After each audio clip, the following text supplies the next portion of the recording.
La caja fuerte de la señora Imbert. De Maurice Leblanc. A las 3 de la madrugada, había todavía una media docena de coches ante uno de los pequeños hoteles que componen el Boulevard Berthier. La puerta de ese hotel se abrió. Un grupo de invitados, compuesto de damas y caballeros, salió. 4 coches se marcharon, unos por la derecha y otros por la izquierda, y en la avenida no quedaron más que 2 señores, que se separaron en la esquina de la calle de Courcelles, donde vivía uno de ellos. El otro resolvió regresar a pie hasta la Puerta Mellot. Atravesó, pues, la avenida de Villiers y prosiguió su camino por la acera opuesta a las fortificaciones. En aquella bella noche de invierno, pura y fría, experimentaba un gran placer en caminar. Se respiraba bien. El ruido de sus pasos resonaba alegremente. Al cabo de algunos minutos, sin embargo, sintió la impresión desagradable de que alguien le estaba siguiendo. Se volvió, y percibió la sombra de un hombre que se deslizaba entre los árboles. No era miedoso en absoluto, sin embargo, apresuró el paso a fin de llegar lo más rápido posible a la plaza de Termes. De pronto, el hombre que le seguía echó a correr. Bastante inquieto, el caballero juzgó más prudente hacerle frente y sacar su revólver. Pero no tuvo tiempo, pues el desconocido le asaltó violentamente, y enseguida se entabló una lucha en el desierto boulevard, una lucha a brazo partido, en la que el caballero comprendió inmediatamente que llevaba las de perder.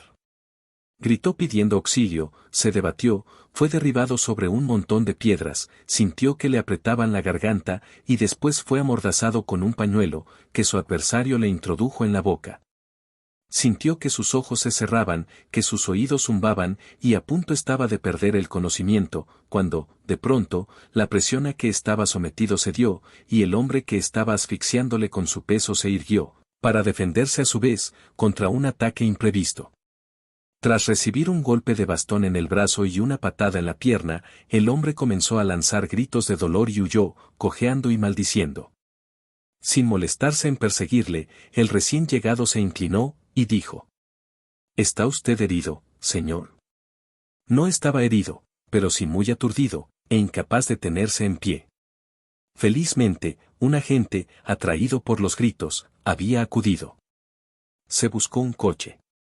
El caballero tomó asiento en él, acompañado de su salvador, y fue conducido a su hotel en la avenida de la Gran Armée. Ante la puerta, ya completamente repuesto, se deshizo en palabras de agradecimiento. «Yo le debo a usted la vida, señor, y le ruego crea que nunca lo olvidaré. No quiero asustar a mi esposa en estos momentos, pero es mi deseo que ella le exprese también nuestro mayor reconocimiento». Luego le rogó que acudiera a almorzar con ellos, y le dijo su nombre, Ludovico Imbert, agregando: «¿Puedo saber a quién tengo el honor de deberle mi vida?» El desconocido se presentó: Arsène Lupin. Arsène Lupin no tenía entonces la celebridad que más tarde le valió el asunto Cahorn, su fuga de la Santé y tantas otras hazañas de resonancia. Ni siquiera se había llamado hasta entonces Arsène Lupin. Ese nombre, que después adquiriría tanta celebridad, fue especialmente imaginado para designar al salvador del señor Imbert, y puede decirse que fue en este asunto en el que recibió el bautismo de fuego. Por aquel entonces Arsène Lupin, sin recursos y sin la autoridad que proporciona el éxito, no era más que un aprendiz en una profesión, en la cual, muy pronto se convertiría en un maestro. Esto explica el estremecimiento de alegría que experimentó a la mañana siguiente, al despertarse y recordar la invitación que le habían hecho la noche antes. Al fin alcanzaba su objetivo. Al fin emprendía una obra digna de sus fuerzas y de su talento. Los millones de Imbert, qué magnífica presa constituían para un apetito como el suyo. Se arregló y vistió de manera especial para esta ocasión, levita usada, pantalón raído, sombrero de seda un poco desteñido, puños y cuello deshilachados, todo muy limpio, pero dando una sensación de miseria. De corbata, se puso una cinta negra con un alfiler de baratillo. Y así ataviado, bajó la escalera de la vivienda que ocupaba en Montmartre. En el tercer piso, sin detenerse, golpeó con el puño de su bastón sobre el batiente de una puerta cerrada. Ya fuera, se dirigió a los bulevares exteriores. Subió al primer tranvía que pasó, y alguien que iba detrás de él, que era el inquilino del tercer piso, se sentó a su lado. Al cabo de unos instantes, aquel hombre le dijo: ¿Y qué, patrón? Pues que está hecho. Voy a almorzar allí. Respondió Lupin. ¿Vas a almorzar?, exclamó su interlocutor con sorpresa. No querrías, así lo espero, que yo hubiera expuesto gratuitamente una vida tan preciosa como la mía. Yo arranqué al señor Ludovico Imbert de la muerte segura que le estaba reservada. Y el señor Ludovico Imbert es de una naturaleza agradecida. Me ha invitado a almorzar. Hubo un silencio. Luego el otro dijo al azar: Entonces, ¿tú no renuncias? Amigo mío, dijo Arsène, si yo maquiné esa pequeña agresión de anoche, si me di el trabajo a las 3 de la mañana de darte un bastonazo en el puño y una patada en la tibia, corriendo así el riesgo de causarle daños a mi único amigo, no fue para renunciar ahora a los beneficios de un salvamento tan bien organizado.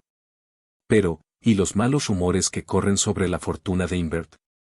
No hagas caso de ellos. Hace 6 meses que sigo este asunto, 6 meses que me informo, que estudio, que tiendo mis redes, que interrogo a los criados, a los prestamistas y a los testaferros. 6 meses que vivo siguiendo como una sombra al marido y a la mujer. En consecuencia, ya sé a qué atenerme. Que la fortuna provenga de un tal Brawford, como ellos pretenden, o que proceda de cualquier otra fuente, yo afirmo que en todo caso existe. Y puesto que existe, me pertenece. ¡Demonio! 100 millones de francos, exclamó el otro. Supongamos que son 10, o incluso 5 millones. Hay grandes paquetes de títulos en la caja fuerte. Será culpa del diablo, si un día u otro yo no pongo la mano sobre ellos. El tranvía se detuvo en la plaza de la Étoile, y el hombre murmuró: Así pues, por el momento. Por el momento no hay nada que hacer, respondió Lupin. Ya te avisaré. Tenemos tiempo. 5 minutos después, Arsène Lupin subía la suntuosa escalera del hotel de Imbert, y Ludovico le presentaba a su esposa Gervaise. Esta era una mujercita pequeña y regordeta, muy habladora. Hizo a Lupin objeto de la mejor de las acogidas. Yo quise que estuviéramos solos, para mejor festejar así a nuestro Salvador, dijo ella. Y desde un principio, ese Salvador fue tratado como un antiguo amigo de la casa. A los postres, la intimidad ya era completa entre ellos, y las confidencias se desarrollaban con absoluta libertad. Arsène contó su vida, la vida de su padre, íntegro magistrado, las tristezas de su infancia, las dificultades del presente. Gervaise, a su vez, habló de su juventud y de su matrimonio. Mencionó las bondades del viejo Brawford, los 100 millones que ella había heredado, los obstáculos que retrasaban el que entrasen a disfrutar de ese dinero, los préstamos que había tenido que contraer a intereses desorbitados, sus interminables luchas con los sobrinos de Brawford, y las oposiciones contra las que había tenido que enfrentarse, los secuestros, en fin, todo. Imagínese usted, señor Lupin, dijo la señora Imbert. Los títulos están ahí al lado, en el despacho de mi marido. Pero, si cortáramos un solo cupón, lo perderíamos todo. Están ahí, en nuestra caja fuerte, pero no podemos tocarlos. Un ligero estremecimiento sacudió a Lupin ante la idea de aquella proximidad de los títulos. Y tuvo la sensación muy clara de que él jamás tendría la suficiente elevación de alma para sentir los mismos escrúpulos que aquella buena señora. Vaya. De modo que están ahí, murmuró él, con la garganta seca. Sí, están ahí, confirmó la señora. Unas relaciones iniciadas bajo tales auspicios, no podían sino crear unos lazos aún más estrechos. Interrogado con delicadeza, Arsène Lupin confesó su miseria, sus angustias. E inmediatamente, el infortunado joven fue nombrado secretario particular de los dos esposos, con un sueldo de 150 francos por mes. Continuaría viviendo en su casa, pero vendría diariamente a recibir órdenes, y para mayor comodidad, ponían a su disposición, como gabinete de trabajo, una de las habitaciones del segundo piso. Fue él quien la escogió. Por una feliz casualidad, esa habitación se encontraba, exactamente, encima del despacho del señor Imbert. Arsène no tardó en comprobar que su cargo de secretario se parecía extraordinariamente a un regalo. En 2 meses, no tuvo que copiar y despachar más que 4 cartas insignificantes y únicamente fue llamado una vez al despacho de su patrón, lo cual solo le permitió contemplar una vez la caja fuerte. Por otra parte, observó que su puesto de secretario no debía ser considerado, sin embargo, digno de figurar al lado del diputado Anquetil o del magistrado Grubel, pues nunca fue invitado a las famosas recepciones mundanas del matrimonio, a las que aquellos personajes concurrían. Pero no se lamentó por ello, sino que, por el contrario, creyó preferible conservar su modesto lugar a la sombra y mantenerse al margen, feliz y libre. De todos modos, no perdía el tiempo. En primer término, realizó una serie de visitas clandestinas al despacho de Ludovico y presentó sus respetos a la caja fuerte, que no por ello permaneció menos cerrada de lo que estaba. Era una enorme masa de acero fundido, con aspecto rudo y contra la cual nada podían ni las limas, ni los barrenos, ni las palancas o ganzúas. Pero, Arsène Lupin no se sintió vencido. Allí donde la fuerza fracasa, se dijo, la astucia triunfa. Lo esencial es mantener este lugar vigilado con ojos y oídos. Por consiguiente, adoptó las medidas necesarias al efecto, y tras unos minuciosos y difíciles sondeos realizados en el suelo de su gabinete, introdujo un tubo de plomo que desembocaba en el techo del despacho inferior, entre 2 molduras de la cornisa. Por ese tubo, que actuaba de conductor acústico y anteojos, esperaba ver y oír lo que ocurría abajo. Desde entonces, vivió prácticamente tendido sobre la alfombra de su gabinete de trabajo. Y efectivamente, vio a menudo a los Imbert, reunidos en conferencia ante la caja fuerte, compulsando registros y manejando expedientes. Cuando los Imbert hacían girar sucesivamente los 4 botones que controlaban la cerradura de la caja, Arsène procuraba, para saber la cifra clave, contar el número de muescas que pasaban. Vigilaba los gestos del matrimonio y espiaba sus menores palabras. ¿Qué hacían con la llave de la caja? ¿La escondían? Un día, bajó de su gabinete a toda prisa, después de haber visto que ellos salían de la estancia sin cerrar la caja. Entró resueltamente. Pero ya el matrimonio había regresado. Perdónenme. Me he equivocado de puerta, se excusó con aplomo Lupin. Pero Gervais le hizo entrar de nuevo en el despacho, diciendo: Vamos, señor Lupin, entre usted. ¿Acaso no está usted aquí como en su casa? ¿Va usted a darnos un consejo? ¿Qué títulos debemos vender? ¿Exteriores o de la renta? La mujer abrió más la puerta de la caja. Sobre los estantes se amontonaban los portafolios sujetos con cintas. Ella tomó uno. Pero su marido protestó. No, Gervais. Sería una locura vender exteriores. Van a subir. En tanto que los de la renta están al tipo más alto. ¿Qué opina usted, mi querido amigo? Lupin no tenía opinión alguna al respecto, pero, no obstante, aconsejó el sacrificar títulos de la renta. Entonces, la señora Imbert tomó otro paquete de títulos al azar. Era un título del 3%, de 1.374 francos. Ludovico lo metió en su bolsillo. Por la tarde, acompañado de su secretario, hizo vender ese título por un agente de cambio y cobró 46.000 francos. Sin embargo, a pesar de lo que había dicho Gervais, Arsène Lupin no se sentía como en su casa. Por el contrario, su situación en el hotel de los Imbert le llenaba de sorpresa. En diversas ocasiones, pudo comprobar que los criados ignoraban su nombre. Estos le llamaban únicamente señor, y le designaban siempre así. ¿Por qué dedicarle esa designación enigmática? Por lo demás, pasado el entusiasmo del principio, los Imbert apenas le hablaban, y aun cuando le trataban con las consideraciones debidas a un bienhechor, nunca se ocupaban de él. Tenían toda la apariencia de considerarle como a un hombre original, a quien no le agrada que le molesten, y respetaban su aislamiento, como si éste fuese una regla dictada por él, un capricho impuesto por su parte. Una vez, cuando pasaba por el vestíbulo, oyó a Gervais que les decía a 2 caballeros: «Es tan salvaje». «Sea», pensaba Lupin. «Yo soy un salvaje». Y renunciando a explicarse las rarezas de aquellas gentes, continuaba con los preparativos de su plan.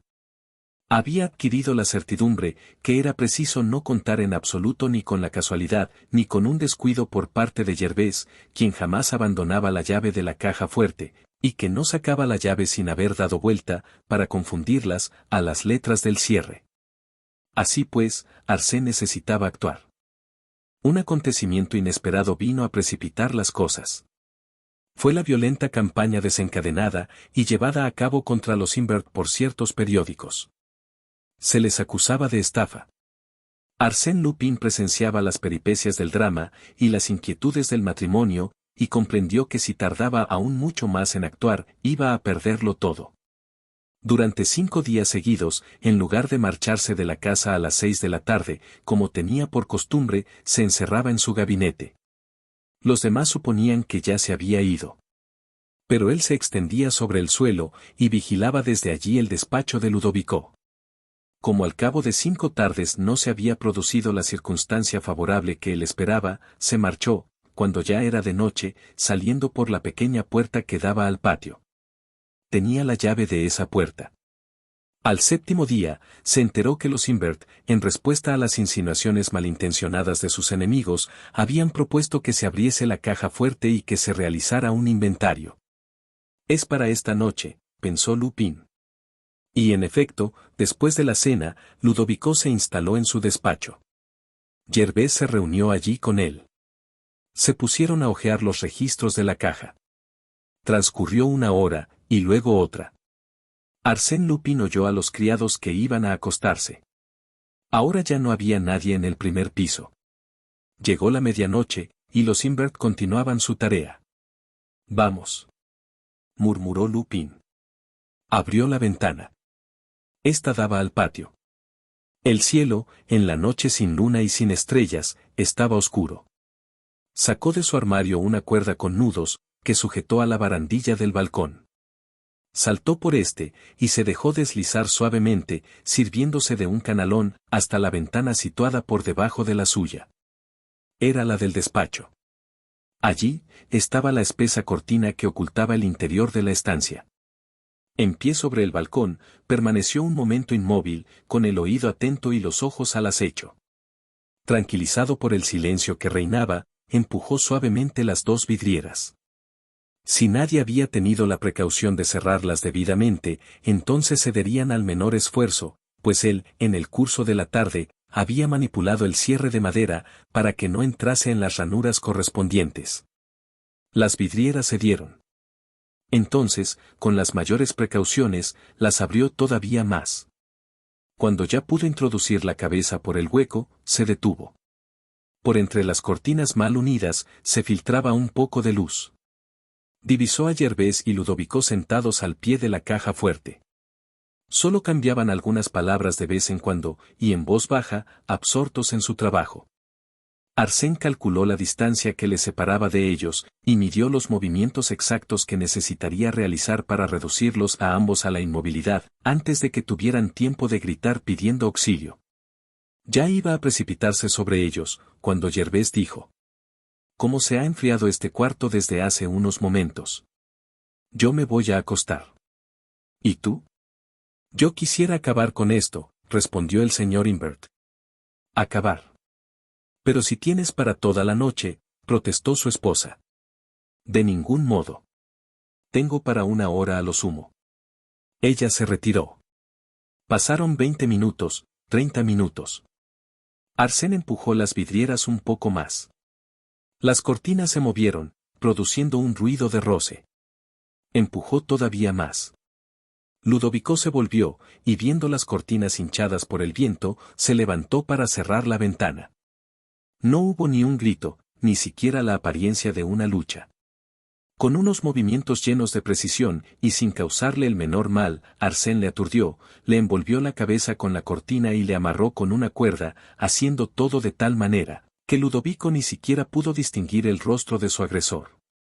Luego, rápidamente, se dirigió hacia la caja fuerte, se apoderó de 2 portafolios, y colocándolos bajo su brazo, salió del despacho. Bajó la escalera, atravesó el patio y abrió la puerta de servicio. Un coche estaba estacionado en la calle. «Toma esto primero y luego sígueme», le dijo al cochero. fueron de nuevo al despacho. En 2 viajes vaciaron la caja. Luego, Arsène subió a su gabinete, retiró la cuerda de la ventana y borró toda huella de su paso por allí. Había acabado. Unas horas después, Arsène Lupin, ayudado por su compañero, procedió a revisar los portafolios. No experimentó decepción alguna, pues ya había previsto de antemano que la fortuna de los Imbert no alcanzaba la importancia que se le atribuía. Los millones no se contaban por centenas, ni siquiera por decenas. Pero, a pesar de todo, el botín constituía una cifra muy respetable, y los valores eran de excelente clase: obligaciones de los ferrocarriles, de la Municipalidad de París, del Canal de Suez, de las minas del norte, etc. Se mostró satisfecho al decir: habrá una fuerte pérdida cuando llegue la hora de negociar estos valores. Tropezaremos con fuertes oposiciones y será preciso más de una vez liquidar a bajo precio. Pero no importa, con esta primera recolección de fondos, yo me encargaré de vivir como quiera y de realizar algunos sueños muy preciosos para mí. ¿Y el resto?, preguntó su cómplice. Puedes quemarlo, amigo mío. Ese montón de papeles solo adornaban la caja fuerte. Para nosotros son inútiles. En cuanto a los títulos, vamos a encerrarlos muy tranquilamente en el armario, mientras esperamos el momento propicio. Al día siguiente, Arsène pensó que ninguna razón le impedía el regresar a casa de los Imbert. Pero la lectura de los periódicos le reveló esta inesperada noticia: Ludovico y Gervais habían desaparecido. La apertura de la caja fuerte se efectuó con toda solemnidad. Los magistrados encontraron en ella lo que Arsène Lupin había dejado: poca cosa. Tales son los hechos, y así me los narró Arsène Lupin. El relato me lo hizo él mismo, un día que se sentía con ánimo confidencial. Aquel día, se paseaba de arriba abajo en mi gabinete de trabajo, y en sus ojos había una pequeña fiebre que yo nunca había visto antes en ellos. En resumen, le dije yo, ¿ese es tu golpe más logrado? Sin responderme directamente, prosiguió: hay en este asunto secretos impenetrables. Así, incluso después de la explicación que yo te he dado, ¿cuántas cosas quedan oscuras todavía? ¿Por qué aquella fuga? ¿Por qué no se aprovecharon del seguro que yo les proporcionaba involuntariamente? Para ellos era tan fácil decir: los 100 millones se encontraban en la caja fuerte y ya no están porque fueron robados. Seguramente, perdieron la cabeza, repuse. Sí, eso es, perdieron la cabeza. Por otra parte, será verdad, comenzó a decir Arsène pensativo. ¿Será verdad, qué? Quise saber, cuando él se interrumpió. No, nada, respondió rápidamente mi amigo. ¿Qué significaba esa reticencia? Era obvio que Arsène no lo había dicho todo, y aquello que él no había dicho, le repugnaba decirlo. Yo me sentía intrigado. Era preciso que se tratara de algo grave, para provocar dudas en un hombre como él. Yo le hice preguntas al azar. ¿Tú no has vuelto a ver a los Imbert? No. ¿Y no sientes hacia ellos algún sentimiento de lástima? Yo. Respondió él con un sobresalto. Su reacción me sorprendió. ¿Había yo tocado el punto sensible? Entonces insistí. Evidentemente, sin ti, ellos quizá hubieran podido hacer frente al peligro, o cuando menos, haber desaparecido con los bolsillos llenos. ¿Remordimientos? ¿Es eso lo que verdaderamente me atribuyes, no es así? ¡Caramba!, exclamé. Descargó un violento puñetazo sobre la mesa. Luego dijo: así, según tú, yo debiera sentir remordimientos. Llámale remordimientos o lástima, en una palabra, un sentimiento cualquiera, repuse. Un sentimiento cualquiera por unas personas que, comenzó Arsène. Por unas personas a quienes tú les robaste una fortuna, le interrumpí. ¿Qué fortuna?, preguntó. Pues, aquellos 2 o 3 paquetes de títulos, respondí. Arsène me miró unos momentos en silencio, y luego estalló. Aquellos 2 o 3 paquetes de títulos, dices. Según tú, yo les robé una parte de su herencia, ¿verdad? ¿Y consideras que esa es mi culpa, mi crimen, no es cierto? Pues bien, amigo mío, ¿no has adivinado todavía que esos títulos eran falsos? ¿Lo oyes? Eran falsos. Yo le miré aturdido. Y él, añadió. Eran falsos, los 4 o 5 millones, gritó con rabia. Archifalsos. Falsas las obligaciones de la Municipalidad de París y los fondos del Estado. Papel, nada más que papel. Ni un céntimo saqué yo de todo aquel montón. ¿Y todavía me pides que sienta remordimientos? Pero si son ellos quienes debieran sentirlos. Me engañaron como a un tonto. Me embaucaron, como al último y más tonto de los cándidos. Estaba agitado por la cólera, provocada por el rencor del amor propio herido. Desde el comienzo al fin del asunto, me estuvieron utilizando. ¿Sabes el papel que tuve que representar en este asunto, o más bien el papel que ellos me hicieron representar? El de André Brauford. Sí, mi querido amigo, y de todo ello yo no obtuve nada práctico. Fue después cuando, por lo periódicos y relacionando ciertos detalles, me di cuenta de ello. Mientras yo estaba representando el papel de bienhechor, del caballero que arriesgó la vida por arrancar al señor Imbert de las garras de un criminal, me estaban haciendo pasar por uno de los Brauford. ¿Acaso no es eso admirable? Aquel señor original que tenía su gabinete en el segundo piso, aquel salvaje al que solo se mostraba de lejos, era Brauford, y ese Brauford era yo. Y gracias a mí, gracias a la confianza que yo inspiraba bajo el nombre de Brauford, los banqueros prestaban, y los notarios aconsejaban a sus clientes que prestasen. ¡Ah! ¡Qué escuela para un principiante! Te juro que la lección me fue útil. Se detuvo bruscamente, me agarró del brazo, y con un tono exasperado, en el cual, sin embargo, resultaba fácil percibir matices de ironía y de admiración, me dijo esta frase inefable. Amigo mío, en la hora presente, Gervais Imbert me debe 1.500 francos. Ante esto, no pude evitar reírme. Se trataba verdaderamente de una bufonada magnífica. Y él mismo, sintió un acceso de franco regocijo, y añadió. Sí, querido, 1.500 francos. No solamente no cobré nunca un solo céntimo de mi sueldo como secretario, sino que además ella me pidió prestados 1.500 francos. Todos mis ahorros. ¿Y sabes para qué? Para sus pobres. Como te lo digo. Para unos supuestos desventurados, que ella estaba ayudando a espaldas de Ludovico. Y yo caí en ello.